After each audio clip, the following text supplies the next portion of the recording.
Hi guys, today gagawin ko yung Lolo de John Wick. Hindi namin ito binili, bigay lang ito ni Tito. Aray! Lang.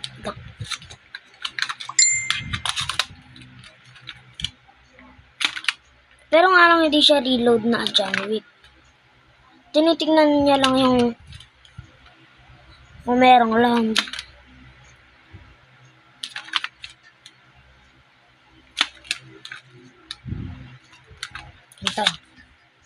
Ito guys.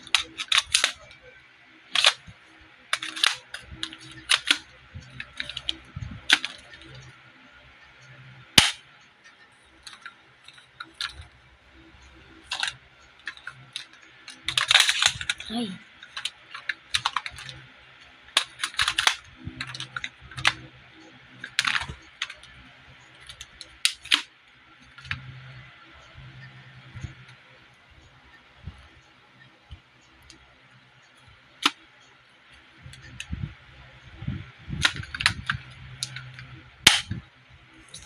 Tapos ito nga pala kung paano mag-grip.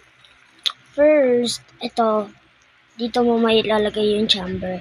Para may gills siya. Tapos ito naman, ito, sa trigger finger mo, ilalagay mo sa taas. Tapos ito, iraround mo siya ng ganyan. Pangalawa namang grip mo. Ito namang isang kamay, ilagay mo sa buong grip. Ito, ilagay mo sa buong grip.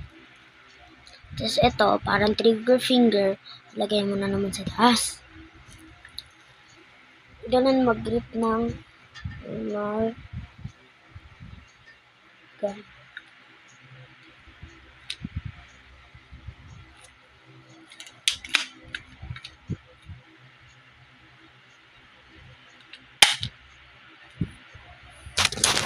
Bye!